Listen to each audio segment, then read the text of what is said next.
community historically has been a community of immigrants and refugees.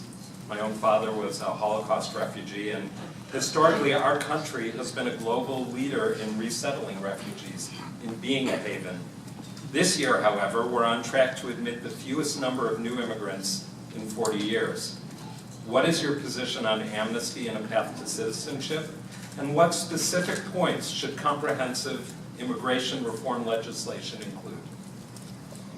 So we are a nation of immigrants, and right now I believe in comprehensive immigration reform. That means getting control of our borders and knowing who's coming in and out of this country, and having a pathway to citizenship for people who are in this country. We have to especially make sure to protect the dreamers, people who are here through no fault of their own and know America as their home and their country. If we don't support the dreamers in their path to citizenship, if we punish the dreamers, then it's like cutting off our nose to spite our face. These kids need to have a path to education, they need to have a path to jobs, so they can be members of our economy paying into our system. We also have to make sure we don't have separations at the border. I'm incredibly opposed to that. And let me just be clear too.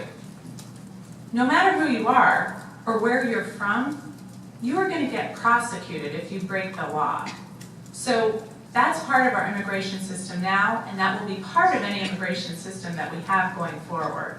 But I believe in comprehensive immigration reform. A bipartisan bill was passed in the Senate in 2013, and one of the reasons that I think it's so critical that we have new leadership in the House of Representatives is because that bill didn't get through the House.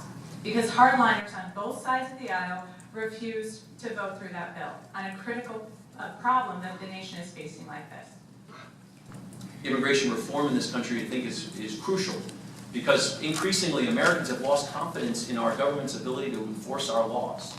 And the concept of citizenship that unites us and that should be something that's aspired to has become something that is an afterthought, or it's been diluted or cheapened. And we need to get back to a place where we say in America, citizenship means something. It's a good thing. And we want more American citizens. We want natural-born citizens. We want naturalized citizens.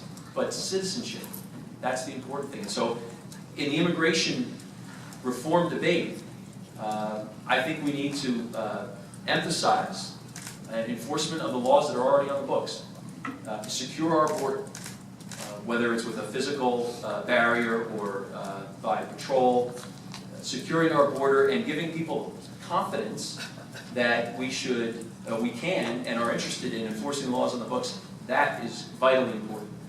We should not permit sanctuary cities or sanctuary states. That is a blatant disregard for federal law, and it undermines both citizens' confidence in government and the federal government's ability to do its job. Those should be banned. They should not be permitted. I take great issue with Phil Murphy on his desire to make New Jersey a sanctuary state. I think it's exactly the wrong direction to go. Immigration reform should tackle the problem of young people who are brought here through no fault of their own as young people, as youths, who happen to be here illegally but know no other country and don't want to leave.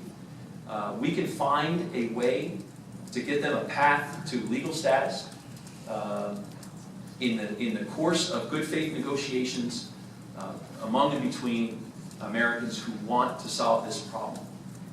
And finally, that's a good one. Finally, we should have a system that emphasizes merit over luck and attract the best and the brightest around the world who have worked hard, made sacrifices in their country, and who want to come here and just want to make a better life for themselves and for us. We should welcome that, and we should emphasize that in